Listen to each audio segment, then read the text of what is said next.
Kami di Astro Awani terus membawakan perkembangan terkini berkenaan dengan usaha-usaha pemulihan pasca bencana banjir yang berlaku di beberapa negeri dan fokus tumpuan kita terutama di negeri Selangor kita lihat begitu teruk berdasarkan perkongsian di media sosial usaha kerja-kerja itu perlu dipergiatkan, diselaraskan dan dipercepatkan. Dan rakan-rakan setugas saya berada di lapangan untuk meninjau kerja-kerja ini, usaha-usaha ataupun sampah-sampah, saki-baki, sisa banjir itu, bagaimana ianya dilupuskan, dibuang dan sebagainya. Termasuk dari segi kehidupan penduduk itu. Pemulihan itu bagaimana mereka terus menjalani kehidupan pasca banjir bencana yang teruk ini. Dan pada ketika ini saya nak bawakan rakan saya Umar Vati Ramaya yang akan ketika ini difahamkan berada di Hulu Langat. Umar Vati, apa ceritanya pemantauan Umar di kawasan-kawasan banjir yang saya lihat visual yang dihantar juga boleh dikatakan begitu teruk sekali kawasan yang dilawati Umar pada hari ini. Mungkin Umar boleh kongsikan cerita di lapangan hari ini. Terima kasih Haris di studio dan seperti yang Haris maklumkan, saya berada di Hulu Langat sejak pukul 10.30 pagi tadi dan kami tiba di sini bersama kru Astro Awani dan ketika tiba saya menyaksikan air memang surut sejak semalam dan surut sepenuhnya. Dan apa yang saya boleh lihat tinjauan saya pada pagi ini, air sungai masih paras, air sungai tidak begitu menyaksikan penyusutan yang ketara dan agak sama juga dengan semalam. Dan tinjauan saya dengan penduduk di sini, apa yang saya dapat maklumkan daripada mereka, banyak sukarelawan datang membantu dan termasuk pelajar-pelajar dari IPT tempatan, di mana tadi saya sempat untuk menemu bual beberapa pelajar dari UIA sebentar tadi, di mana 24 daripada pelajar dari pelbagai jurusan turun hari ini untuk membantu kerja-kerja pembersihan dan sebagainya. Dan apa yang dimaklumkan oleh penduduk di sini, bekalan makanan maupun pakaian agak mencukupi, malah lebih dari mencukupi. Dan apa yang diminta oleh mereka adalah bantuan sukarelawan untuk membersihkan kawasan rumah mereka yang agak terjejas teruk. Dan apa yang saya dapat bezakan di sini dan Sri Muda yang saya buat liputan minggu lepas, di mana kawasan di sini kebanyakannya hampir sebahagian daripada kawasan perumahan di sini adalah dibina menggunakan papan dan bukan seperti di kawasan perumahan Sri Muda, di mana mungkin hanya yang mengalami kerosakan adalah perabot dalaman rumah mereka dan di Kuala Langat agak berbeza sedikit apabila bukan saja kelengkapan rumah, perabot dan sebagainya, malah 100% rumah mereka juga agak hilang dari radar mata kita sendiri. Dan apa yang Haris boleh saksikan di belakang saya, sebuah rumah di belakang saya ini hampir 90%-nya rosak dan saya difahamkan lebih daripada 10 orang sanak saudara dan juga rakan-rakan mereka berkumpul hari ini untuk membaiki rumah yang rosak teruk. Dan sementara proses-proses untuk pembaikan rumah tersebut dilakukan, keluarga mereka tinggal di dalam sebuah kemah berhampiran rumah itu. Dan di sebelah kanan saya pula adalah sebuah kampung dipanggil sebagai Kampung Mandeling, di mana terdapat 14 buah unit rumah di sini, di mana mereka kehilangan, terputus bekalan air bersih dan ditambah pula dengan runtuhnya satu-satunya jambatan yang menghubungkan laluan utama dan kampung ini. Dan setakat hari ini mereka agak menghadapi masalah kerana tidak ada bekalan air bersih dan kerja-kerja pembersihan terpaksa menggunakan pam air untuk mengambil air daripada sungai berhampiran, dan air sungai itu sendiri agak keruh dan tidak bersih. Dan namun demikian mereka tidak ada pilihan lain untuk terus tinggal di sini. Mereka terpaksa menggunakan air sungai yang agak kotor untuk membersihkan rumah mereka. Dan saya juga difahamkan bekalan elektrik sudah dipulihkan. Cuma apa yang mereka mengharapkan, bekalan air bersih dapat dalam masa yang terdekat.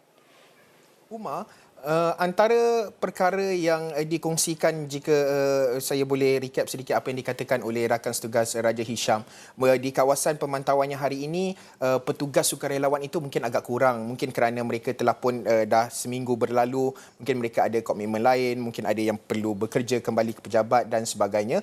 Tetapi bagaimana proses pemulihan, seperti Umar katakan, ada pelajar-pelajar universiti, bagaimana pula dengan gerakan NGO dan sebagainya? Adakah ianya dilihat mencukupi tenaga manusia untuk membersihkan kawasan-kawasan kediaman, terutama kediaman yang terjejas teruk akibat banjir, dan adakah dilihat masih perlu ada keperluan lagi pelarasan dan juga penambahan sukarelawan-sukarelawan di kawasan Hulu Langat itu, Umar?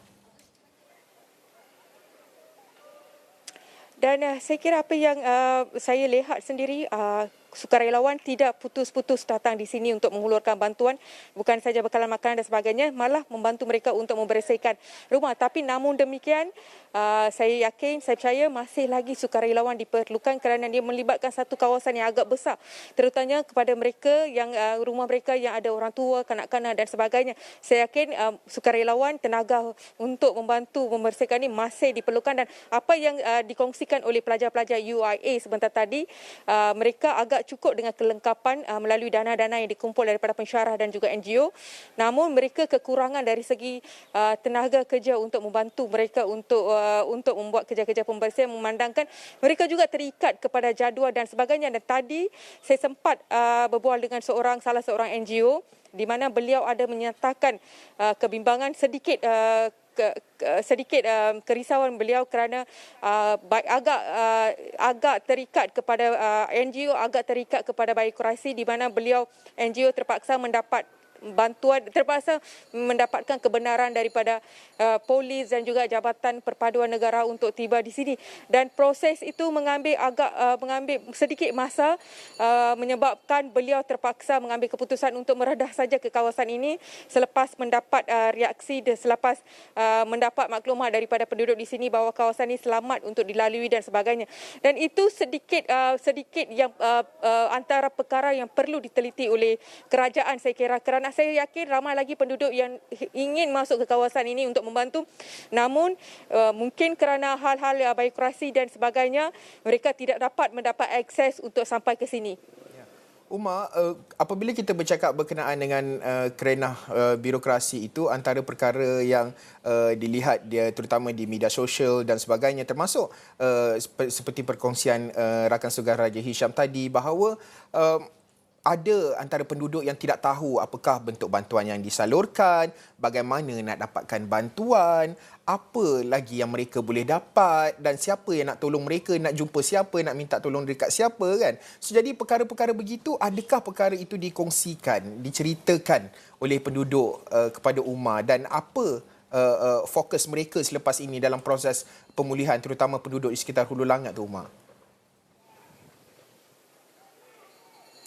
Saya kira penduduk di Hulu Langat agak clear, agak jelas dengan bantuan-bantuan yang disalurkan oleh kerajaan, kerana apa yang saya dapat maklumat berdasarkan pemantauan atau temubual saya sendiri, termasuk di PPS dan juga kawasan-kawasan sekitar, mereka agak mempunyai maklumat yang jelas mengenai bantuan-bantuan yang disalurkan kerajaan, kerana kawasan ini antara kawasan yang menjadi tumpuan NGO dan juga pemimpin, dan saya juga difahamkan beberapa pemimpin politik juga turun pada pagi tadi untuk memaklumkan mereka mengenai bantuan-bantuan yang disediakan oleh kerajaan dan juga kerajaan negeri.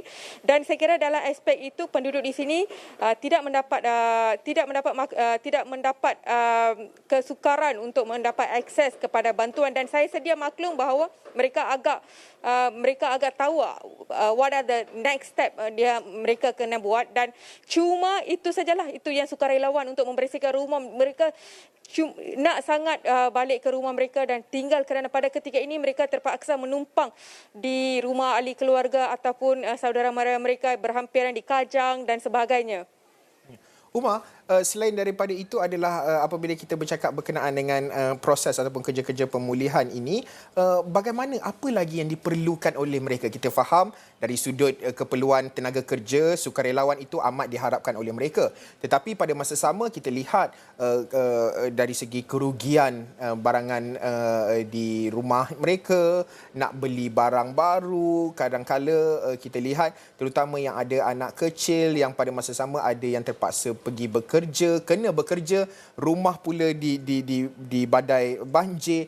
Macam mana mereka nak meneruskan kehidupan itu? Apa yang dikongsikan kisah-kisah mereka ini, Umar? Benar, Haris. Antaranya yang selain daripada kelengkapan keperluan asas, apa yang diminta oleh penduduk di sini adalah seperti peti sejuk yang tidak digunakan, dapur yang tidak digunakan kerana mereka terpaksa memulakan kehidupan baru dari sifar kerana kebanyakan rumah di sini hampir 90% daripadanya musnah. Jadi tidak apa yang diminta bukanlah sofa, bukanlah apa, cuma mereka meminta agak keperluan asas seperti kelengkapan rumah, peti sejuk. Kalau tidak ada yang digunakan, tidak ada yang ada keperluan, mungkin boleh disalurkan kepada penduduk di sini. Umar, akhir sekali, bagaimana mungkin Umar melihat kepada kita faham bahawa banyak sebenarnya sisa-sisa banjir seperti yang Umar sebutkan tadi, kita nampak ada dalam video yang Umar kongsikan, ada tilam, peti ais, barangan elektrik dan sebagainya. Bagaimana proses pengurusan ini? Kerana kalau saya sendiri melihat di media sosial ada yang menyatakan perkongsian bahawa ada kawasan ataupun ada yang longgokan begitu banyak sampah-sampah, dan kemudian Menteri Besar Selangor Datuk Seri Amiruddin Syarif juga ada berkongsi bahawa gambar sebelum dan selepas di mana lokasi ini daripada longgokan sampah yang banyak telah pun diuruskan, sisa-sisanya itu telah pun dibuang ke tempat yang sepatutnya. Bagaimana Umar melihat pengurusan dari segi pembuangan sisa-sisa disebabkan oleh banjir ini, Umar? Benar, Haris. Saya kira mereka tidak ada kawasan lain untuk membuang, itu menyebabkan mereka terpaksa membuang di tepi-tepi jalan, dan agak sukar untuk menyalahkan penduduk di sini juga yang tidak ada tempat untuk membuang peralatan kelengkapan sofa dan sebagainya. Dan saya kira longgokan itu masih ada lagi. Sebentar tadi saya menyaksikan longgokan seolah-olah bukit kecil masih lagi wujud di laluan-laluan utama, di persekitaran laluan-laluan utama, dan juga di sebuah padang, saya kira padang sebuah sekolah, berhampiran dengan sebuah sekolah, di mana longgokan itu masih lagi wujud, dan mungkin kerajaan negeri atau kerajaan tempatan akan mengambil sedikit masa lagi untuk membersihkan kawasan itu. Baik, terima kasih Umar atas perkongsian, pemerhatian, tinjauan di sekitar Hulu Langat, dan saya percaya produser Awani 745 juga nak berlintas langsung sekali lagi dengan Umar dalam Awani 745. Mungkin ada cerita rakyat, soundbite yang menarik yang mungkin akan dikongsikan Umar dalam Awani 745. Terima kasih Umar atas perkongsian, dan itu dia tadi rakan saya Umar Wati Ramayya yang melakukan tinjauan. Ramai lagi rakan-rakan tugas lain yang berada di lokasi-lokasi berbeza melakukan tinjauan pasca banjir dan kerja-kerja pemulihan. Pastinya Esra Awani akan terus membawakan cerita-cerita rakyat untuk mengangkat masalah mereka ini dan mencari penyelesaian yang sewajarnya. Sekian cerita untuk waktu ini. Saya Haris Ashraf Hasnan. Assalamualaikum dan salam hormat.